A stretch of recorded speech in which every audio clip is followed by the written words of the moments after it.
नमस्कार दोस्तों, एक बार फिर से स्वागत है आपका सारांश एकेडमी के इस यूट्यूब प्लेटफॉर्म पर। जैसा कि आपको पहले से पता है कि हम पेपर 1 के पार्ट ए की यूनिट 5 यानी कि मध्य प्रदेश की रियासतों की एक नई सीरीज़ लेकर आए थे, जिसके अंतर्गत ये हमारा दूसरा वीडियो लेक्चर है।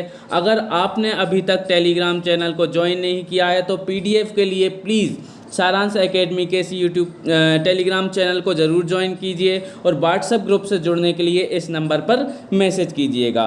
चलिए शुरुआत करते हैं मध्य प्रदेश की रियासतों की अगली वीडियो यानी कि दूसरी वीडियो के बारे में।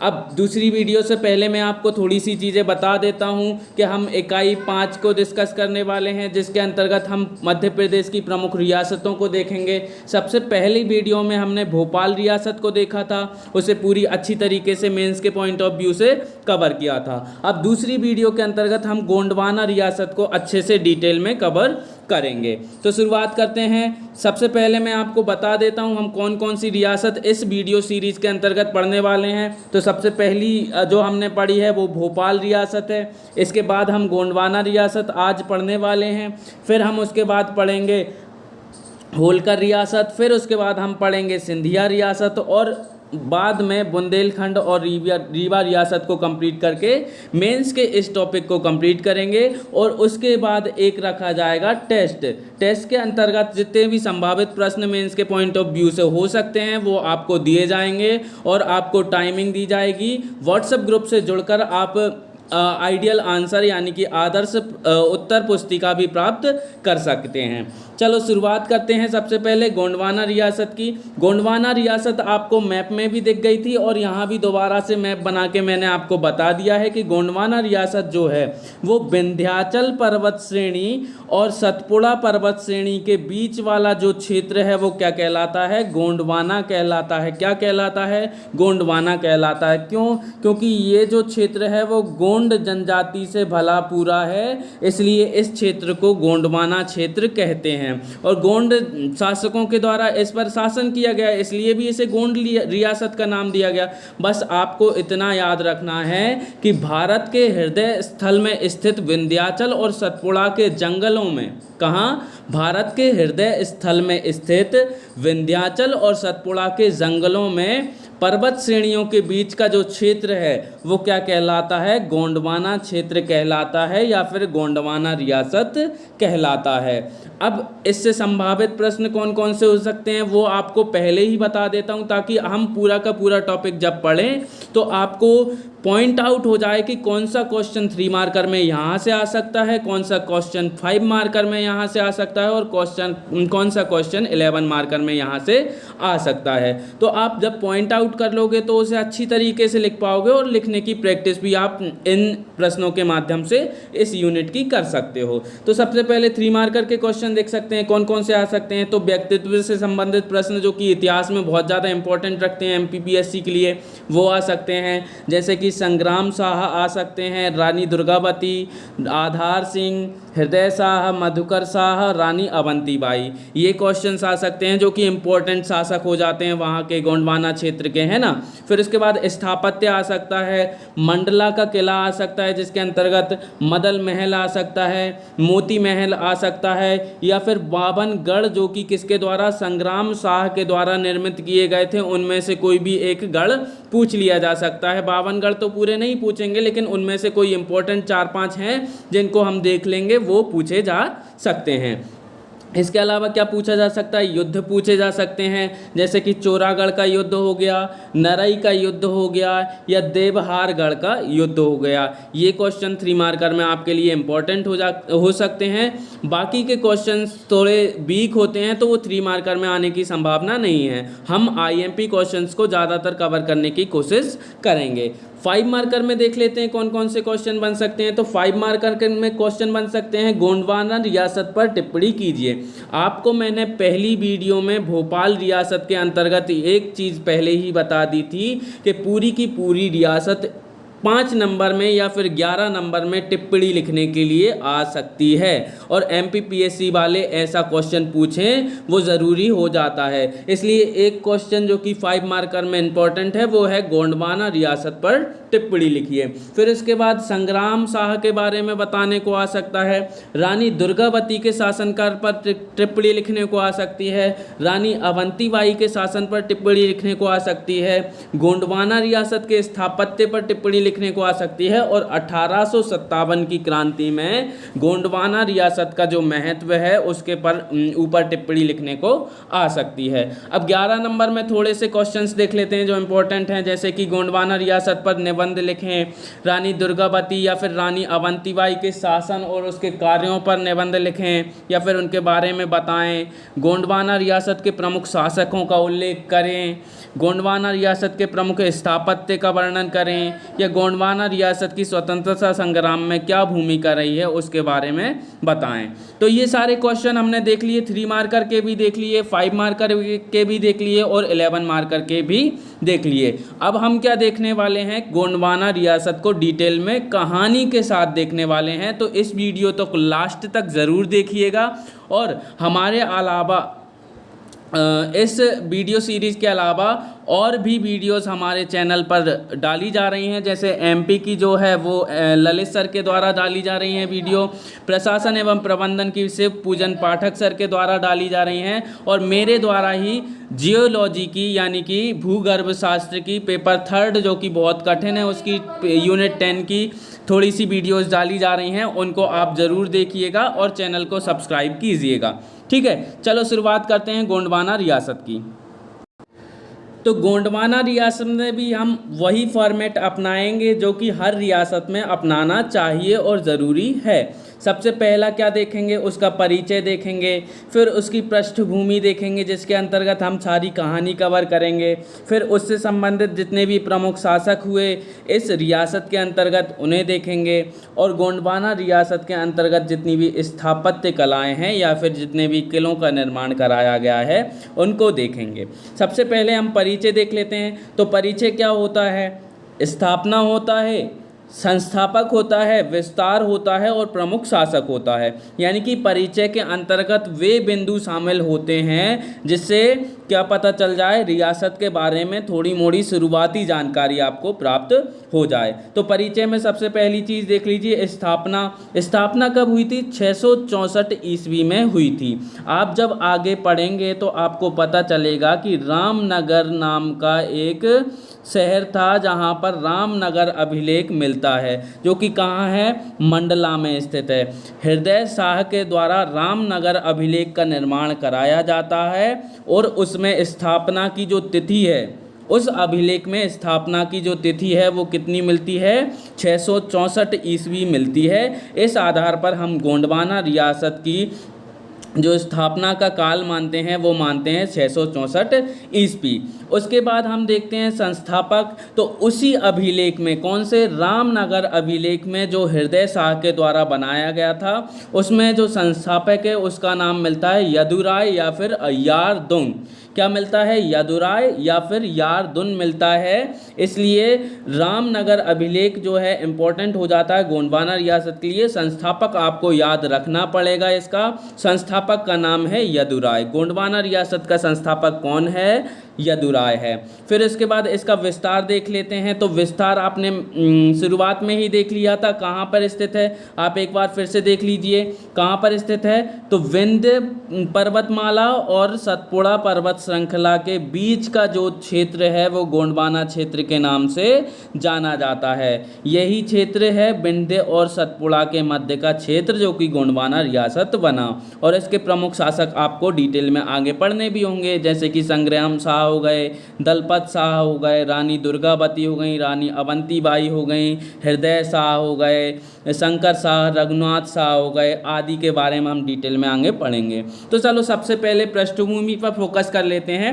पृष्ठभूमि कैसे तैयार होगी, तो प्राचीन काल से ही उठा लेते हैं। प्राचीन काल में गोंडवाना लैंड में कोई ज़्यादा जनजाति निवास नहीं करती थी, सीधी सी बात है, कुछ लोग रहा करते थे, घना जंगल हुआ करता था।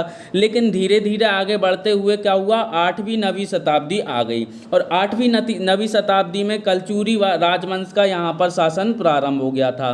कलचुरी राजवंश का अंतिम शासक हुआ करता था विजय सिंह। कौन हुआ करता था, विजय सिंह। जब कलचुरी राजवंश का यहाँ पर अधिकार था, उस समय यहाँ पर दृढ़ता से कलचुरियों का शासन चलता था। लेकिन जब अंतिम शासक आया कलचुरियों का, जिसका नाम था विजय सिंह, उसके द्वारा जो है सत्ता कमज़ोर कर दी गई, अस्थिरता का काल प्रारंभ हो गया और अब इस क्षेत्र पर चंदेलों का शासन हो गया है। तो चंदेलों ने अपनी स्थिति दृढ़ कर ली है, कहाँ पर, गोंडवाना क्षेत्र में। उससे पहले किसकी स्थिति दृढ़ थी, तो कलचुरियों की दृढ़ थी। लेकिन इसके बाद चंदेल जो है वो मध्यकाल तक आते आते किससे हार जाते हैं, तो सल्तनत काल के शासकों से हार जाते हैं। और अब मध्यकाल में आते आते किसका शासन प्रारंभ हो जाएगा गोंडवाना क्षेत्र में, तो सीधी सी बात है, सल्तनत काल का शासन प्रारंभ हो जाएगा और मुगलों का भी शासन मध्यकाल में यहाँ पर होगा।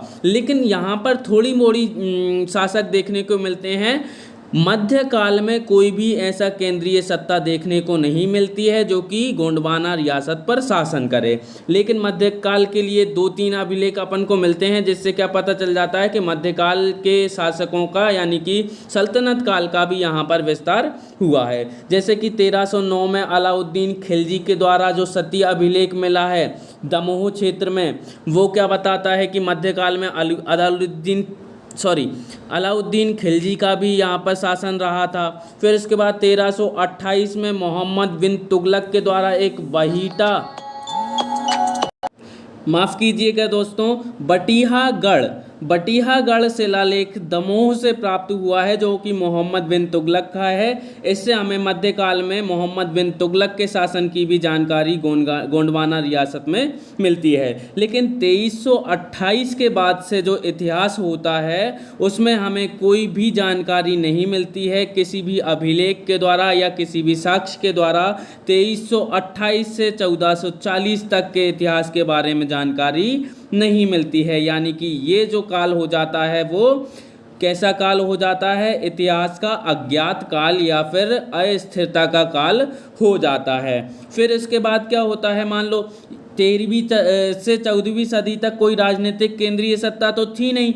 उसके बाद क्या होगा कि एक केंद्रीय सत्ता जरूरी हो गई है अब गोंडवाना रियासत में राज करने के लिए। तो सीधी सी बात है, 15वीं शताब्दी का जब प्रारंभ होगा, कब, 15वीं शताब्दी का जब प्रारंभ होगा तो गोंड राजाओं के अंतर्गत एक दृढ़ राज्य की स्थापना होगी। और वो कहाँ होगी, तो गोंडवाना क्षेत्र पर होगी।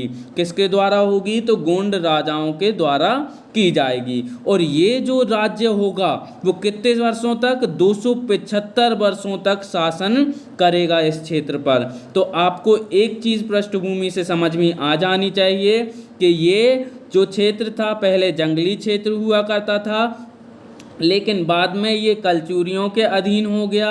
कलचुरी शासकों ने इसका शासन किया। लेकिन बाद में अंतिम शासक आया विजय सिंह, जो पराजित हो जाता है चंदेलों के द्वारा। और फिर इसके बाद चंदेलों के द्वारा गोंडवाना रियासत पर शासन किया जाता है। गोंडवाना रियासत पर चंदेल शासक करते करते मध्यकाल प्रारंभ हो जाता है। और मध्यकाल में अलाउद्दीन खिलजी और मोहम्मद बिन तुगलक का भी शासन यहाँ पर देखने को मिलता है। लेकिन 13वीं और 14वीं शताब्दी में कोई भी ऐसा राजनीतिक केंद्र नहीं होता है जिससे ये पता चले कि गोंडवाना रियासत पर किस वंश का शासन रहा था।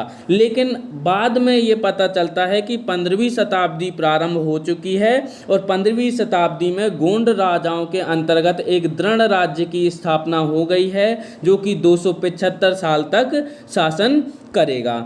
अब इसकी जानकारी हमें कहाँ से मिलती है, तो इसकी जानकारी मिलती है रामनगर अभिलेख से। रामनगर अभिलेख के बारे में थोड़ा सा बता देता हूँ आपको।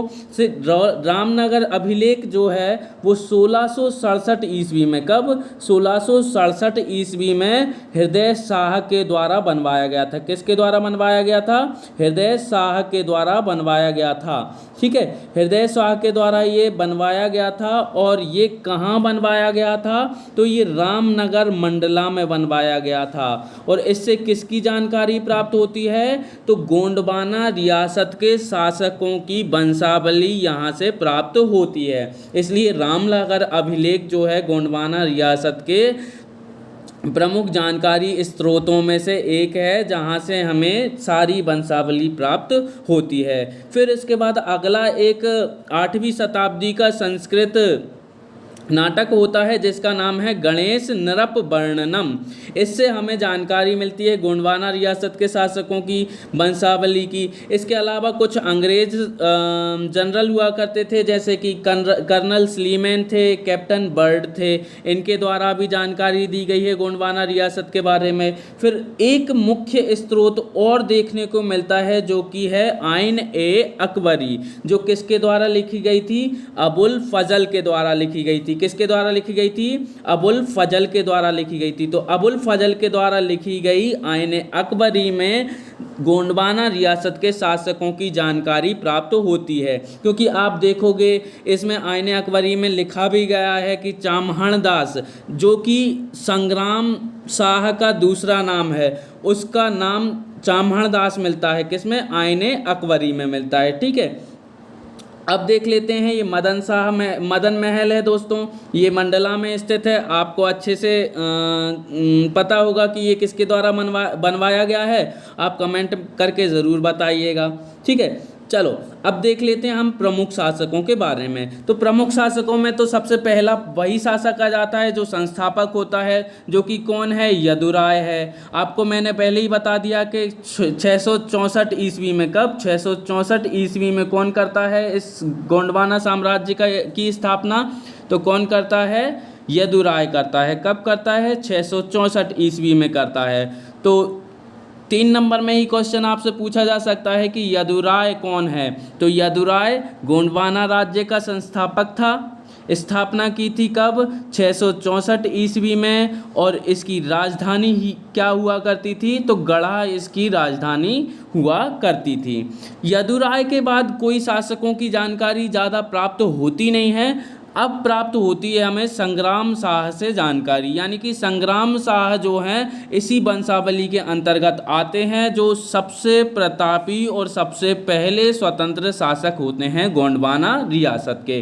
तो संग्राम शाह दूसरे नंबर के इम्पोर्टेंट शासक हो जाते हैं हमारे लिए। इनके बारे में देख लेते हैं कौन थे, ये कहाँ से आए थे। तो इनके परिचय में क्या देखेंगे कि गोंडवाना साम्राज्य के सबसे प्रतापी शासक जो बने थे राजा 1491 में। आपको 2 चीज़ें याद रखनी है। सबसे पहली चीज़ कि कौन संस्थापक था गोंडवाना रियासत का? तो यदुराय था। उसके बाद संग्राम शाह कौन थे? तो संग्राम शाह गोंडवाना साम्राज्य के सबसे प्रतापी शासक थे, जो 1491 में राजा बनते हैं। और राजा बनने के बाद ये क्या करते हैं? तो मदन महल की राजधानी बनाकर क्या कर लेते हैं? शासन प्रारंभ कर देते हैं। ठीक है, अब इन्होंने क्या किया है? मदन महल जो कि ये है, इसमें क्या कर दिया है भैया? शासन करना प्रारंभ कर दिया है। शासन करना प्रारंभ कर दिया है तो शासन का विस्तार करना पहली रणनीति होती है। कौटिल्य के अर्थशास्त्र में भी लिखा है कि कोई भी राजा अगर राजा बने तो उसके बाद उसे 3 काम अवश्य करने चाहिए। पहला क्या करना चाहिए उसे? कि साम्राज्य की सुरक्षा करनी चाहिए। दूसरा क्या करना चाहिए? साम्राज्य का विस्तार करना चाहिए। और तीसरा क्या करना चाहिए? जनता का कल्याण करना चाहिए। तो ये 3 चीज़ों में से पहली चीज़ तो सुरक्षा की है, तो सुरक्षा के लिए कुछ गढ़ बनवाएगा। फिर उसके बाद दूसरी चीज़ है साम्राज्य के विस्तार की। तो इसकी उपलब्धियां हमसे पूछी जा सकती हैं 5 नंबर में। आपको याद रखना है कि संग्राम शाह बहुत इंपॉर्टेंट क्वेश्चन है हमारे मेंस के पॉइंट ऑफ व्यू से, इसलिए संग्राम शाह की उपलब्धियों के बारे में 5 नंबर में आपसे पूछा जा सकता है। तो उपलब्धियां क्या हो सकती हैं आप देख लीजिए डिटेल में। सबसे पहली उपलब्धि क्या है कि ये 26 वर्षों तक राज्य के बाहर रहते हैं और साम्राज्य का विस्तार करते हैं। और ये साम्राज्य का विस्तार करते करते इतना क्षेत्र विजित कर लेते हैं कि बहुत विस्तार हो जाता है गोंडवाना रियासत का। दूसरी उपलब्धि क्या होती है? 52 गढ़ों की स्थापना करते हैं। 52 गढ़ों की स्थापना करते हैं, जैसे कि धमोनीगढ़, सिंघौरगढ़, शाहगढ़ा कोटा, राहतगढ़ आदि गढ़ों की स्थापना करते हैं। कब करते हैं? जब साम्राज्य का विस्तार कर लिया है। अब साम्राज्य का विस्तार जब हो गया है तो क्या करना है? गढ़ों की स्थापना करके उसकी सुरक्षा भी तो करनी है। तो सीधी सी बात है, 52 गढ़ों की स्थापना करेंगे। अब ये 52 गढ़ वर्तमान संदर्भ में देखे जाएं तो किस क्षेत्र तक फैले हुए थे? तो मैं आपको बता देता हूँ, ये जो 52 गढ़ हैं वो रायसेन, हरदा, होशंगाबाद, नरसिंहपुर, जबलपुर, कटनी, सागर, दमोह, सिवनी, छिंदवाड़ा, बालाघाट, मंडला, डिंडोरी और भोपाल क्षेत्र तक विस्तृत थे। यानी कि एक पूरा का पूरा विशाल क्षेत्र जिसे अपन गोंडवाना रियासत के नाम से जानते हैं, वो पूरा का पूरा क्षेत्र कितना था? तो ये जो क्षेत्र है पूरा का पूरा, ये किस नाम से जाना जाता था? तो गोंडवाना क्षेत्र के नाम से जाना जाता था। यहीं पर 52 गढ़ों की स्थापना की गई थी। किसके द्वारा? संग्राम शाह के द्वारा। तो संग्राम शाह की दूसरी उपलब्धि भी हमने देख ली। दूसरी उपलब्धि क्या है? 52 गढ़ों की स्थापना। फिर इसके बाद तीसरी चीज़ क्या है कि इसने जब 52 गढ़ों की स्थापना की, किसने? संग्राम शाह ने। तो संग्राम शाह ने 52 गढ़ों की स्थापना करने के बाद एक उपाधि धारण की जिसका नाम है 52 गणाधिपति। कौन सी उपाधि धारण की? 52 गणाधिपति की उपाधि धारण की। इसके बाद एक काम और करते हैं, ये क्या करते हैं कि सिकंदर लोधी से सुरक्षा हेतु संधि करते हैं। क्यों? क्योंकि इनके पास कितने गढ़ हो गए हैं? 52 गढ़ हो गए हैं। हो गए कि नहीं हो गए हैं? इनके पास सैन्य शक्ति कैसी है? अतुल्य है और बहुत ज़्यादा मात्रा में अच्छी खासी है। लेकिन ये क्या करते हैं? सिकंदर लोधी से क्या करते हैं? संधि करते हैं। क्यों? क्योंकि सल्तनत काल में शासकों में इतना दृढ़ इच्छा थी कि वो किसी भी साम्राज्य को हरा सकते थे। इसलिए क्या हुआ? सिकंदर लोधी से संधि करना बेहतर समझा इन्होंने, और सुरक्षा भी जरूरी है। तो इसलिए संग्राम शाह क्या करते हैं? सिकंदर लोधी से संधि कर लेते हैं। फिर उसके बाद एक काम और करते हैं, वो है मदन महल के निकट ही एक बीजावन मठ की स्थापना करते हैं। बीजावन मठ जो है वो तांत्रिक विद्या का केंद्र हुआ करता था उस टाइम पे दोस्तों। तो बीजावन मठ के बारे में आपको याद रखना है। 3 नंबर में आपसे प्रश्न पूछा जाए तो मदन महल के निकट कहाँ पर स्थित है? तो जबलपुर में स्थित है। और किसके द्वारा बनवाया गया? तो संग्राम शाह के द्वारा बनवाया गया है। और क्या था? तो तांत्रिक विद्या का केंद्र था गोंडवाना रियासत के अंतर्गत। ठीक है। फिर इसके बाद कुछ नगरों की स्थापना की, कुछ झीलें भी बनवाई जो आपको याद रखनी है। ये हैं संग्राम शाह की उपलब्धियाँ। अब उसके बाद हम देख लेते हैं संग्राम शाह की क्या हो जाती है? मृत्यु। मैंने क्या बताया था? संग्राम शाह बनते हैं 1491 में शासक। ठीक है। 1491 में शासक बनने के बाद ये करते हैं शासन 1545 तक।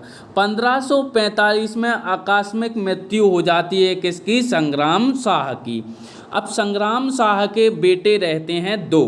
कितने बेटे रहते हैं? 2 बेटे रहते हैं संग्राम शाह के उत्तराधिकारी। कौन? एक रहते हैं दलपत शाह जो कि संग्राम शाह के बड़े बेटे हैं, और एक रहते हैं चंद्र शाह जो कि संग्राम शाह के छोटे बेटे हैं। तो दलपत शाह बड़े बेटे हैं और चंद्र शाह छोटे बेटे हैं। दलपत शाह जो हैं उनका विवाह होता है रानी दुर्गावती से। कब होता है? 1542 में होता है। कब होता है? 1542 में। यानी कि विवाह के 3 साल पश्चात ही इनके ससुर यानी कि ससुर संग्राम शाह की मृत्यु हो जाती है 1545 में। अब दलपत शाह क्या करेंगे? शासन संभालेंगे। दलपत शाह और रानी दुर्गावती जो है संग्राम शाह की मृत्यु के समय सिंगौरगढ़ के किले में निवासरत थे। सिंगौरगढ़ के किले में ही इनका क्या होता है? विवाह होता है। तो यहीं पर निवासरत थे।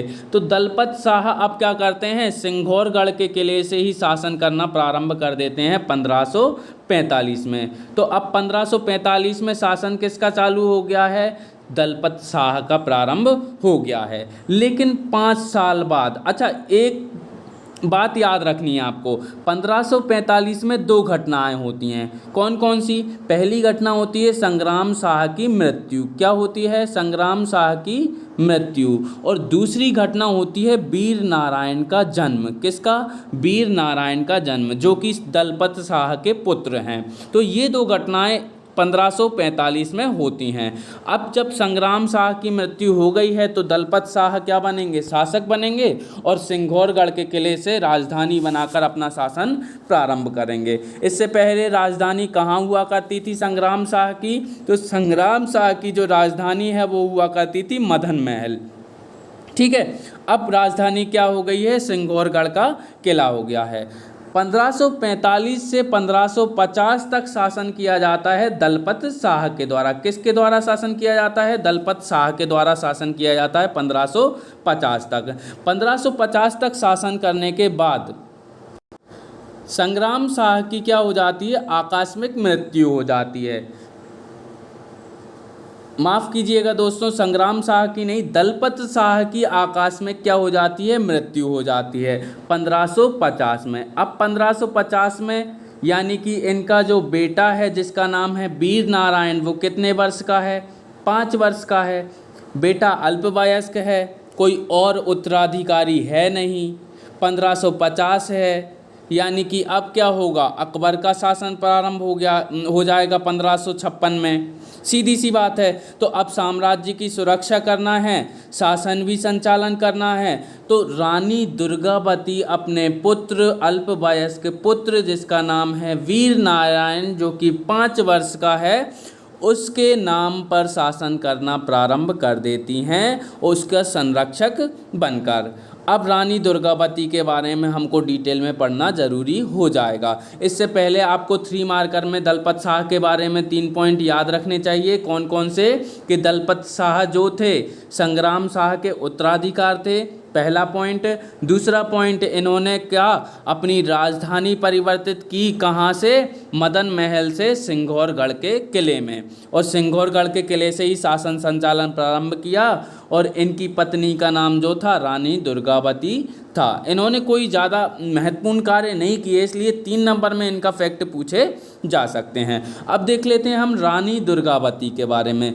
तो रानी दुर्गावती का परिचय आप देख लीजिए। सबसे पहले आइन ए अकबरी, जो कि अबुल फजल के द्वारा लिखी गई थी, उसमें सीधा सीधा यह लिखा गया है कि जो रानी दुर्गावती हैं वो राठ और महोबा के चंदेल राजा सालबाहन की कौन है? पुत्री हैं। कौन? रानी दुर्गावती, जिनका जन्म कहाँ हुआ है? कालिंजर के किले में हुआ है। आपको पहले से पता है कालिंजर का किला कहाँ स्थित है? आप कमेंट करके ज़रूर बताइएगा कहाँ पर स्थित है। तो कालिंजर के किले में इनका 1524 में जन्म होता है और 1542 में इनका विवाह होता है दलपत शाह के साथ। दलपत शाह कौन थे? संग्राम शाह के बड़े बेटे थे। कहाँ होता है विवाह? सिंघौरगढ़ के किले में होता है इनका विवाह। तो हमने रानी दुर्गावती के बारे में क्या चीज़ें देखी? सबसे पहला पॉइंट देखा कि राठ और महोबा के चंदेल राजा सालबाहन की पुत्री थीं, जिनका जन्म 1524 ईस्वी में हुआ है, और विवाह होता है दलपत शाह के साथ 1542 ईस्वी में सिंघौरगढ़ के किले में। 1545 में संग्राम शाह की मृत्यु हो जाती है, मैंने आपको बता दिया है। और 1550 में दलपत शाह की भी क्या हो जाती है? मृत्यु हो जाती है आकस्मिक। इनके पुत्र जो हैं वो कैसे हैं? अल्पवयस्क हैं। तो अब रानी दुर्गावती संरक्षिका बनेंगी तो शासन काल प्रारंभ हो जाएगा रानी दुर्गावती का। और ये जो शासन काल है किसका? रानी दुर्गावती का। उसे स्वर्ण युग कहा जाता है। किसका? गोंडवाना रियासत का स्वर्ण युग कहा जाता है रानी दुर्गावती के शासन काल को। ये हैं रानी दुर्गावती। आप देख लीजिए कितनी वीर और कितनी साहसी हैं। बहुत बड़ी सेना को ये जो क्षेत्र दिखाई दे रहा है, ये नरई का नाला है दोस्तों। नरई के नाले का युद्ध होता है जिसमें रानी दुर्गावती जो हैं इतनी बड़ी सेना का संचालन करते हुए आसफ खां से युद्ध मोल लेती हैं और लड़ते लड़ते अपने प्राण गंवा देती हैं। ठीक है दोस्तों, तो ये पिक्चर आप याद रखिएगा, ये है नरई के नाले की। ठीक है, ये है कालिंजर का किला जहाँ पर रानी दुर्गावती का बचपन बीता था, क्योंकि यहीं पर क्या हुआ था, रानी दुर्गावती का जन्म हुआ था। फिर इसके बाद ये देखो सिंगौरगढ़ का किला है जहाँ रानी दुर्गावती की शादी संपन्न हुई थी। शादी के बाद कुछ समय तक यहीं पर रहती हैं ये। और फिर इसके बाद देखिए कि गढ़ा की नई राजधानी। अच्छा, ये पॉइंट आपको याद रखना है कि जब सिंगौरगढ़ का किला था दलपत शाह के समय, तब तक राजधानी सिंगौरगढ़ हुआ करती थी। उससे पहले कहाँ हुआ करती थी, संग्राम शाह के समय मदन महल हुआ करती थी। लेकिन अब जो राजधानी है वो कौन सी होगी, चौरागढ़ होगी। क्यों? क्योंकि सुरक्षा अधिक चाहिए। तो सुरक्षा अधिक चाहिए तो चौरागढ़ के किले में अपनी राजधानी परिवर्तित करती हैं कौन, रानी दुर्गावती। तो राजधानी दो बार परिवर्तित हो चुकी है। पहली बार जो राजधानी होती थी वो कौन सी थी, मदन महल थी। फिर उसके बाद राजधानी हुई थी सिंगौरगढ़। सिंगौरगढ़ के बाद राजधानी अब कौन सी हो गई है, तो हो गई है चौरागढ़। ठीक है दोस्तों, ये आपको याद रखना है। फिर इसके बाद अब देखिए रानी दुर्गावती का शासन है। रानी दुर्गावती एक महिला हैं, महिला शासन कर रही है, तो सीधी सी बात है कोई भी पुरुष शासक होगा उसके द्वारा क्या किया जाएगा, अधिकार करने का प्रयास किया जाएगा। तो इनके समय में क्या होंगे, 3 आक्रमण होंगे। कौन कौन से आक्रमण होंगे? पहला आक्रमण होगा अफगान सरदारों का। किसका आक्रमण होगा? अफगान सरदारों का। लेकिन रानी दुर्गावती इतनी चतुर, इतनी चालाक, इतनी वीर, इतनी साहसी महिला थी कि उन्होंने अफगान सरदारों को पराजित किया और पराजित करने के बाद उन्हें हराकर भगाया नहीं। अफ़गान जो होते थे वो सैन्य कुशलता रखते थे, इसलिए उनको पराजित करके भगाने की बजाय उन्हें सेना में भर्ती किया और उन्हें अधिकारी के पद भी दिए। तो ये किसके द्वारा किया जा सकता है? केवल रानी दुर्गावती के द्वारा किया जा सकता है। देखा दोस्तों कितनी चतुर और कितनी साहसी हैं रानी दुर्गावती। दूसरा जो आक्रमण होता है इनके समय वो होता है बाज बहादुर का आक्रमण। किसका होता है? बाज बहादुर का आक्रमण। बाज बहादुर उस समय मालवा का शासक हुआ करता था और बाज बहादुर ने सोचा कि जब महिला ही है शासक तो सीधी सी बात है एक हाथ तो आजमा ही लिया जाए, हार जाएगी, बस हम जीत जाएंगे। लेकिन क्या होता है, बाज बहादुर जो है हार जाता है। क्यों हार जाता है? आपको ये पॉइंट याद रखना है, क्योंकि आधार सिंह जो है उस समय प्रधानमंत्री होता है किसका? रानी दुर्गावती का। आधार सिंह के बारे में आपको 3 नंबर में प्रश्न पूछा जा सकता है सीधा सीधा कि आधार सिंह कौन थे। तो आपको ये बात याद रखनी है कि दलपत शाह के सचिव और रानी दुर्गावती के प्रधानमंत्री थे आधार सिंह, और आधार सिंह ही वो व्यक्ति थे जिनकी सहायता से बाज बहादुर को पराजित कर पाती हैं रानी दुर्गावती। आधार सिंह बहुत ज़्यादा इम्पोर्टेंट इसलिए भी हो जाते हैं क्योंकि अकबर के द्वारा आधार सिंह और रानी दुर्गावती का हाथी सरमन मांग लिया जाता है। कौन मांग लिया जाता है? सरमन मांग लिया जाता है। कथा है, कथा में क्या बोलते हैं कि आधार सिंह और सरमन मांग लिया जाता है किसके द्वारा? अकबर के द्वारा। तो रानी दुर्गावती क्या कर देती हैं? मना कर देती हैं, और जब मना कर देती हैं तो आसफ खां के द्वारा आक्रमण किया जाता है। कहाँ किया जाता है?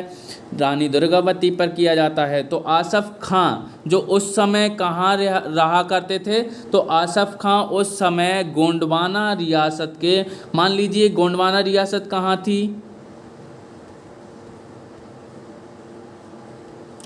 ये गोंडवाना रियासत थी। तो गोंडवाना रियासत के उत्तर पूर्व में कौन रहा करते थे?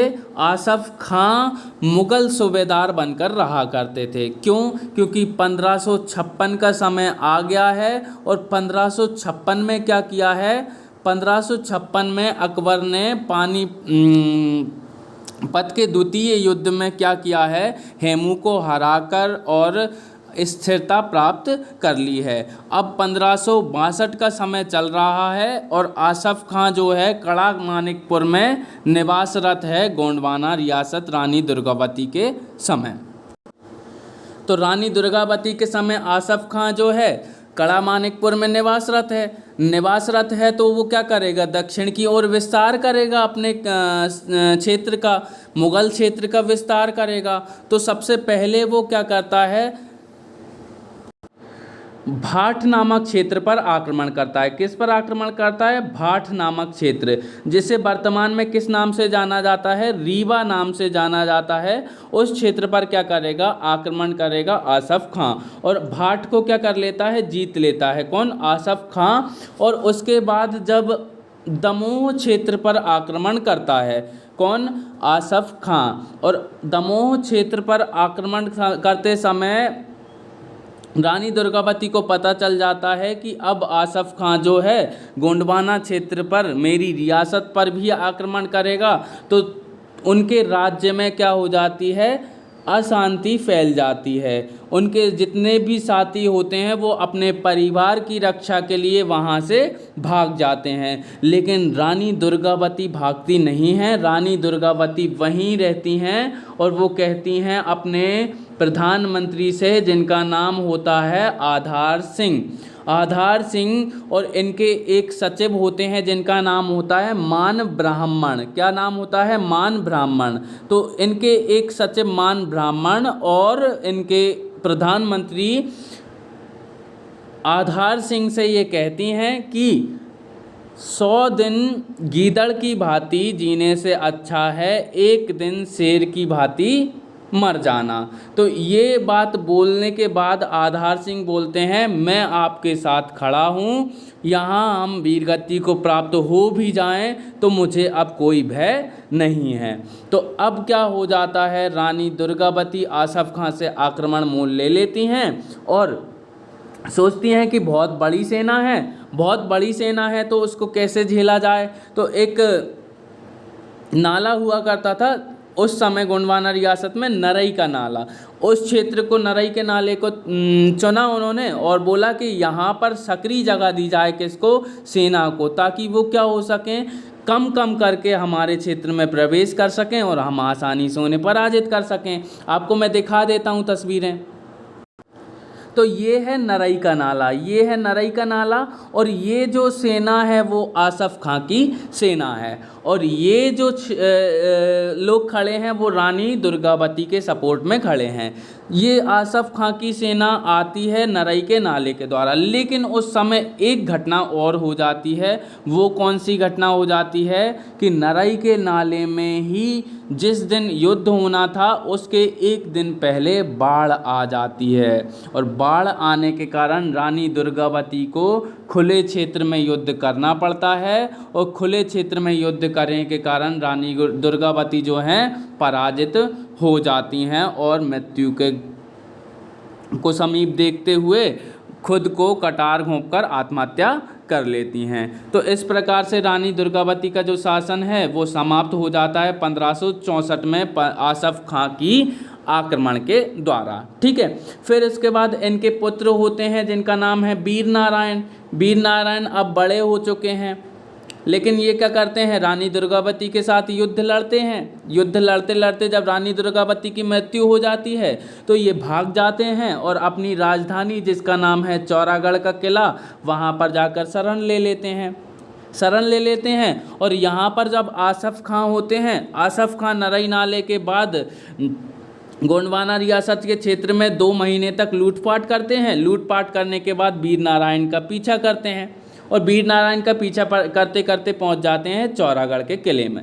और चौरागढ़ के किले में जब ये आक्रमण करते हैं तो चौरागढ़ में जितनी भी महिलाएं वहां पर वीर नारायण के साथ उपस्थित होती हैं, वीर नारायण तो शहीद हो ही जाते हैं, लेकिन सारी की सारी महिलाएं क्या कर लेती हैं, जौहर कर लेती हैं।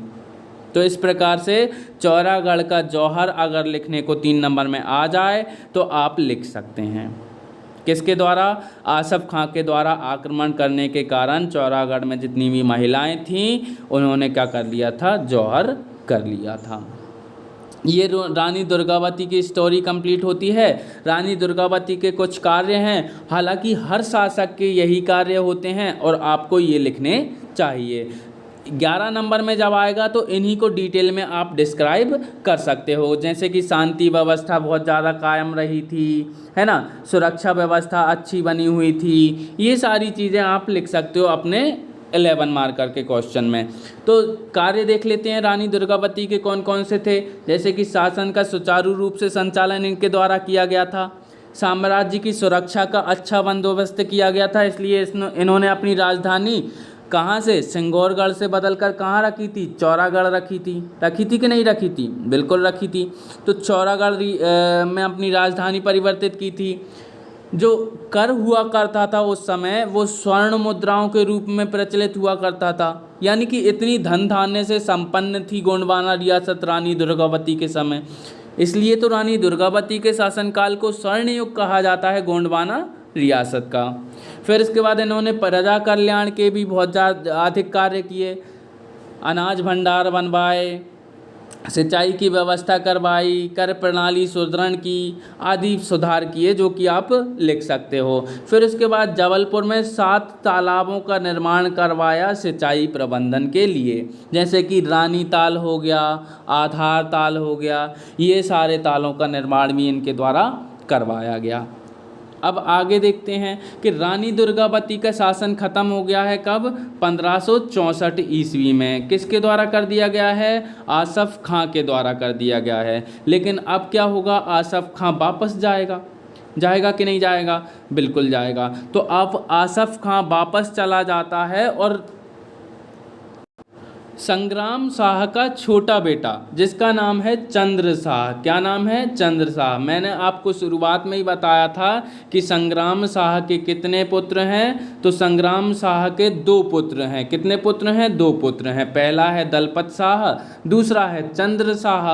अब दलपत शाह की तो मृत्यु हो गई है और रानी दुर्गावती की भी मृत्यु हो गई है और वीर नारायण शहीद हो ही गए हैं।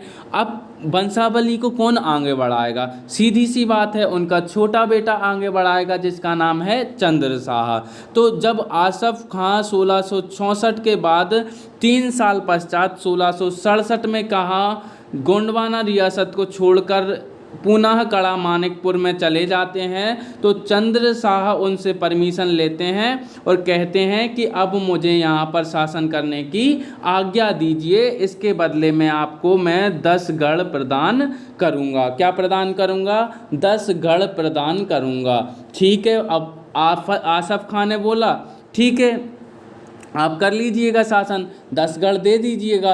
अब उन 10 गढ़ों में से रायसेन, कारूबाग, कुरबाई, भोरासो, गढ़गनौर, बारीगढ़, मकराई आदि क्षेत्रों को चंद्र शाह ने किसे दे दिया, 52 गढ़ों में से आसफ खां को दे दिया। आसफ खां संतुष्ट, चंद्र शाह भी संतुष्ट। अब चंद्र शाह ने शासन करना प्रारंभ कर दिया है।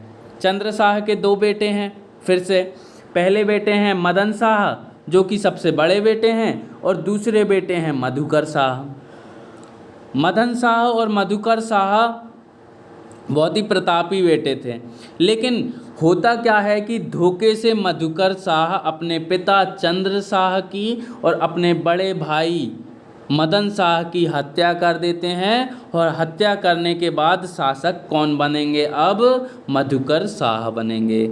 यानी कि गोंडवाना रियासत के अगले शासक चंद्र शाह के बाद कौन हो गए हैं, मधुकर शाह हो गए हैं, जिन्होंने अपने पिता और बड़े भाई की हत्या करी है। 3 नंबर में क्वेश्चन पूछा जा सकता है, तो आप प्रश्न का उत्तर लिखिएगा सीधा सटीक कि गोंडवाना रियासत के प्रमुख शासक अपने पिता और बड़े भाई की हत्या कर शासक बने, पीतल के सिक्के चलवाए, और नरेंद्र शाह इनके उत्तराधिकारी थे। ठीक है, इनके उत्तराधिकारी कौन थे, नरेंद्र शाह थे। अब नरेंद्र शाह के बारे में थोड़ा सा जान लेते हैं कौन थे। तो नरेंद्र शाह एक इम्पॉर्टेंट गोंडवाना रियासत के शासक थे, जिन्होंने अपनी राजधानी को क्या किया था, परिवर्तित किया था।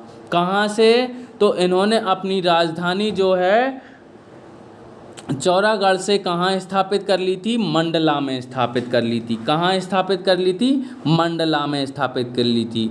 अब राजधानी परिवर्तित नहीं होगी, राजधानी हमेशा कहाँ रहेगी? मंडला में ही रहेगी। ठीक है दोस्तों, तो आपको राजधानी का क्रम समझ में आ गया। सबसे पहले राजधानी कहाँ हुआ करती थी? गढ़ा में हुआ करती थी। कहाँ हुआ करती थी? गढ़ा में हुआ करती थी। फिर उसके बाद राजधानी कहाँ हुआ करती थी? तो सिंगौरगढ़ के किले में हुआ करती थी। सिंगौरगढ़ के किले से राजधानी कहाँ परिवर्तित की गई? तो राजधानी परिवर्तित की गई सिंगौरगढ़ के किले से चौरागढ़ में। चौरागढ़ के बाद राजधानी अब कहाँ हो जाएगी? मंडला में हो जाएगी, जो कि रामनगर के किले के नाम से शासन वहाँ से किया जा रहा है। अब अगला शासक हो जाता है नरेंद्र शाह के बाद कौन? हृदय शाह।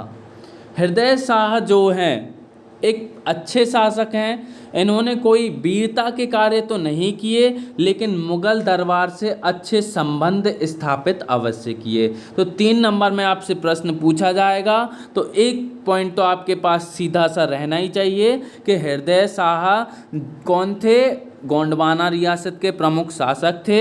दूसरा पॉइंट आपका होना चाहिए कि मुगल दरबार से अच्छे संबंध थे। तीसरा पॉइंट आपका होना चाहिए कि गढ़ा कटंगा की राजधानी। दोस्तों मैं आपको बता देता हूं कि ये जो गोंडवाना रियासत है ना, उसका समय समय पर नाम परिवर्तित होता रहा है। सबसे पहले इसका जो नाम हुआ करता था, वो नाम क्या हुआ करता था? गढ़ा हुआ करता था। क्या हुआ करता था? गढ़ा हुआ करता था। लेकिन उसके बाद इसका नाम परिवर्तित हुआ तो क्या हो गया? गढ़ा कटंगा हो गया। क्या हो गया? गढ़ा कटंगा। क्यों? क्योंकि आईने अकबरी में ये नाम मिलता है हमें। आईने अकबरी में नाम मिलता है गढ़ा कटंगा। और गढ़ा कटंगा के बाद जब राजधानी परिवर्तित कर दी जाती है कहाँ? मंडला। तो अब इसका नाम क्या हो जाएगा इस गोंडवाना रियासत का? गढ़ा मंडला। क्या नाम हो जाएगा? गढ़ा मंडला नाम हो जाएगा। तो इस प्रकार से नाम अलग अलग रहते हैं, अलग अलग समय में रहते हैं। तो मुगल दरबार से अच्छे संबंध हैं, और मुगलों के समय अकबर का टाइम चल रहा है, और अकबर के बाद जितने भी दरबारी आएंगे तो गढ़ा कटंगा कहा जाएगा, क्योंकि आईने अकबरी में इसे कहा गया है। और राजधानी क्या है? रामनगर है ना। अब मंडला से राजधानी रामनगर परिवर्तित कर दी गई है। और हरकू खेड़ा गांव और हृदय नगर की भी स्थापना हृदय शाह के द्वारा की जाती है। 3 नंबर में आपको फैक्ट याद रखने हैं कि हृदय शाह गोंडवाना रियासत के प्रमुख शासक हैं, मुगल दरबार से अच्छे संबंध रखते हैं, गढ़ा कटंगा की राजधानी रामनगर को बनाते हैं, और हरकू खेड़ा गांव और हृदय नगर की स्थापना करते हैं। ठीक है दोस्तों, फिर उसके बाद इसी के शासनकाल में कौन आ जाते हैं? अलग अलग क्षेत्र आ जाते हैं जो कि सम्मिलित हो जाते हैं हृदय शाह के समय। लेकिन उत्तराधिकारियों में कोई प्रतापी शासक नहीं आते हैं। इसके अंतर्गत छोटे मोटे शासक आते रहते हैं, जैसे कि प्रेम शाह हो गए, और पहाड़ सिंह हो गए, या फिर हरी सिंह हो गए, आदि आते रहते हैं। उनके बारे में ज़्यादा हमको याद नहीं रखना है। हमें याद रखना है इनकी 11वीं पीढ़ी को, जिसका नाम है शंकर शाह और रघुनाथ शाह, या फिर शंकर शाह और रघुनाथ सिंह। ठीक है, अब शंकर शाह रघुनाथ सिंह क्यों याद रखने हैं? क्योंकि ये 1857 की क्रांति में भाग लेंगे। आपको इसलिए गोंडवाना रियासत की इस क्वेश्चन पर नज़र डालनी चाहिए कि 1857 की क्रांति में गोंडवाना रियासत के महत्व को समझाइए। तो हम शंकर शाह और रघुनाथ शाह से ही स्टार्ट करेंगे। तो शंकर शाह और रघुनाथ शाह जो हैं गोंडवाना रियासत के प्रमुख शासक होते हैं। अंग्रेज़ों की हड़प नीति का विरोध कर रहे होते हैं। हड़प नीति का विरोध कर रहे हैं। 1853 में जो है हड़प नीति अपने चरम स्तर पर पहुंच चुकी है। तो 1857 में ये सोचते हैं कि क्यों ना 1857 की क्रांति में भाग लिया जाए, और भाग लेकर अंग्रेज़ों को भारत से बाहर भगा जाए। बाहर भगाने का निश्चय जो है हर व्यक्ति के द्वारा किया गया था 1857 की क्रांति में। हालांकि हो नहीं पाया, लेकिन शंकर शाह और रघुनाथ शाह भी क्या करते हैं? ये बात दिमाग में लाते हैं। और जब दिमाग में लाते हैं तो 1857 की क्रांति में भाग लेते हैं और दो काम करते हैं।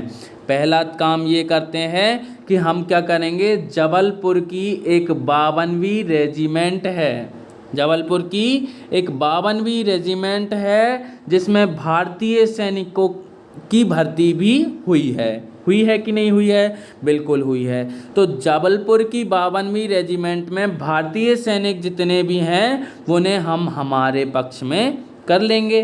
पहला काम ये करेंगे हम, कौन, रघुनाथ साह और शंकर साह क्या कहते हैं कि जबलपुर की 52वीं रेजिमेंट में सैनिकों का पक्ष सैनिकों को अपने पक्ष में कर लेंगे।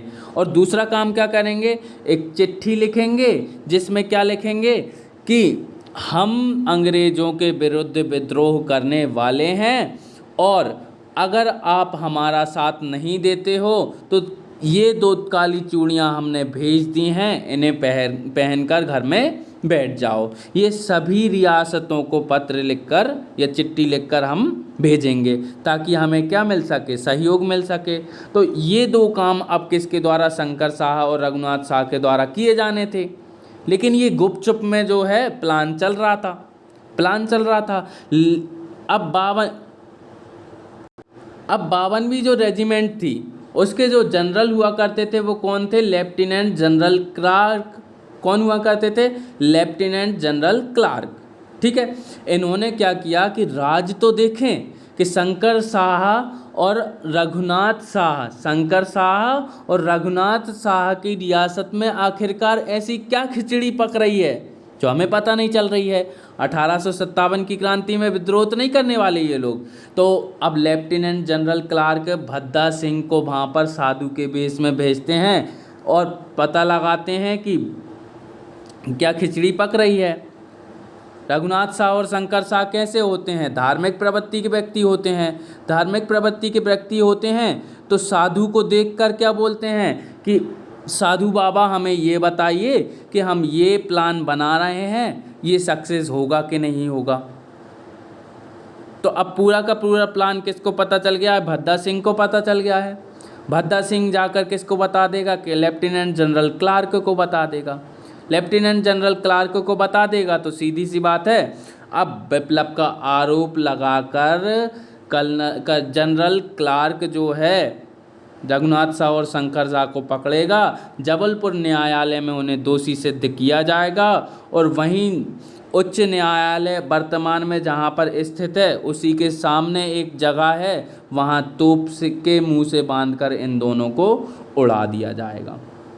तो इस प्रकार से शंकर साह और रघुनाथ साह की 1857 की क्रांति में बहुत महत्व हो जाता है, क्योंकि ये गोंडवाना से रियासत से शहीद होने वाले शासक थे। अब इसके बाद रामगढ़ रियासत आती है। क्यों? क्योंकि संग्राम शाह के द्वारा आपको पता है 52 गणों की स्थापना की गई थी। 52 गणों की स्थापना की गई थी जहाँ पर अलग अलग शासन कर रहे थे लोग बाग, है ना। उनमें से एक होती है रामगढ़ रियासत। ठीक है, रामगढ़ रियासत के शासक हुआ करते थे विक्रमादित्य, रघुनाथ साह और शंकर साह के समय। इनका विवाह हुआ था अवंती बाई से। किससे? अवंती बाई से, जो कि सिवनी की शासिका सिवनी की एक राजकुमारी थी। विक्रमादित्य से विवाह होता है और रामगढ़ रियासत में आ जाती हैं बहू बनकर। इनके बारे में इम्पोर्टेंट चीज़ें देखनी है। क्यों? क्योंकि विक्रमादित्य तो कैसे हैं, मानसिक रूप से विक्षिप्त हैं। तो अवंतीबाई जन्म लेती हैं 1831 में मनखेड़ी सिवनी में, और विक्रमादित्य से विवाह होता है। विक्रमादित्य मानसिक रूप से विक्षिप्त हो चुके हैं, अब शासन का संचालन अवंतीबाई के द्वारा कराया जा रहा है ना। अब अवंतीबाई क्या करेंगी, शासन का संचालन कर रही हैं, तो अंग्रेजी की हड़प नीति का जो है जारी है, और हड़प नीति का अब इनके द्वारा भी विरोध किया जाएगा कि नहीं किया जाएगा। क्यों? क्योंकि शंकर साह और रघुनाथ साह जो कि 52 गणों के क्या हैं, अधिपति हैं, उनके द्वारा भी विरोध किया गया है, तो इनके द्वारा सीधी सी बात है विरोध किया जाएगा। तो रामगढ़ को कोर्ट ऑफ बोर्ड्स के हाथों जब सौंप दिया गया अंग्रेज़ों के द्वारा हड़प नीति के तहत, तो रानी अवंतीबाई सोचती हैं अब तो मैं विद्रोह करके रहूँगी। उसी समय एक घटना हो जाती है जो आपको पहले ही मैंने बता दी है कि मंडला के राजा शंकर शाह और रघुनाथ शाह को क्या होता है, तोप के मुंह से बांधकर उड़ा दिया जाता है। अवंतीबाई तोप के मुंह से उड़ने के बाद शंकर शाह और रघुनाथ शाह का शरीर तो बचता नहीं है, तो उनके सिर अकेले ले जाती हैं और उनकी अंतिम संस्कार कर देती हैं और फिर उसके बाद विद्रोह करना प्रारंभ कर देती हैं। ये हैं रानी अवंतीबाई, है ना। तो रानी अवंतीबाई विद्रोह कैसे करती हैं, तो बिछिया में एक वेलिंगटन नाम के जनरल हुआ करते हैं, उनको पराजित करती हैं, मंडला को भी आज़ाद करा लेती हैं और बहुत सारे अंग्रेज़ों से युद्ध लड़ती हैं। धीरे धीरे इनका साहस बढ़ने लगता है, तो अंग्रेज़ भी सोचते हैं अब इनके विद्रोह को कुचला जाए। तो अंग्रेज़ जो होते हैं वेलिंगटन के नेतृत्व में एक रामगढ़ का घेरा डालते हैं। क्या नाम होता है, रामगढ़ का घेरा। रामगढ़ का घेरा जो होता है वेलिंगटन के द्वारा डाला जाता है और वेलिंगटन इसमें किसका साथ लेते हैं, रीवा के शासक का साथ लेते हैं। साथ लेने के बाद रामगढ़ का घेरा डाल दिया है और रामगढ़ पर रसद की आपूर्ति रोक दी गई है। अब रामगढ़ में जब रसद की आपूर्ति रोक दी जाएगी, रानी अवंतीबाई रामगढ़ के भीतर हैं, तो वो क्या चाहेंगी कि जनता परेशान ना हो, इसलिए रानी क्या करेंगी, देवहारगढ़ के जंगलों में भाग जाएंगी।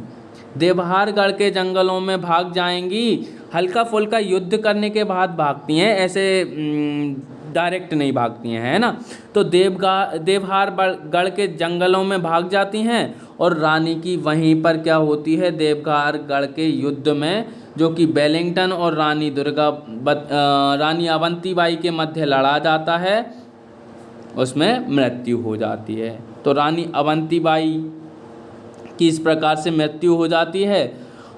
अब रानी अवंतीबाई के बाद कोई भी शासिका या शासक ऐसा नहीं रहता जो कि मंडला या गोंडवान रियासत पर शासन करता है, तो इसलिए ये क्षेत्र किसके अधीन हो जाता है, अंग्रेज़ों के अधीन हो जाता है।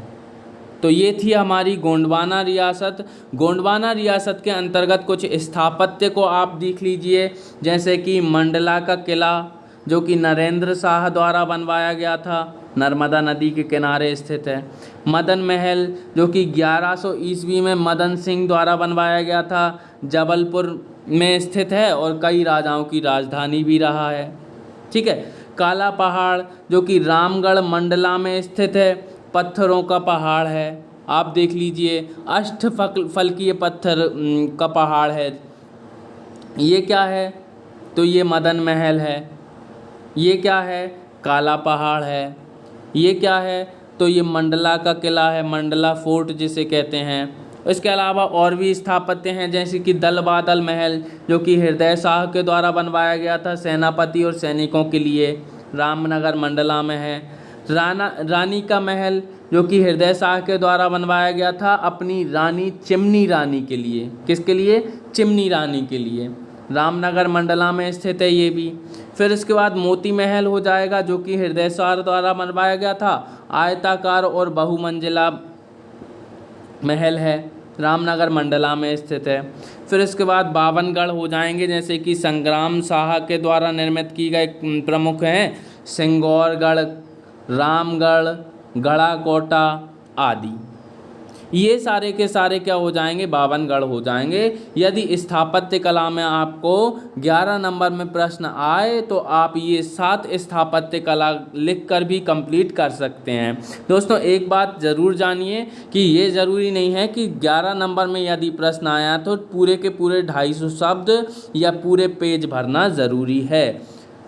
आप कम उत्तर लिखोगे और सटीक लिखोगे तब भी आपको नंबर अच्छे मिलेंगे, तो ये चीज़ हमेशा आप ध्यान रखिएगा।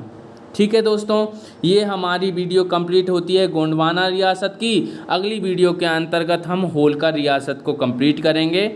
Thank you.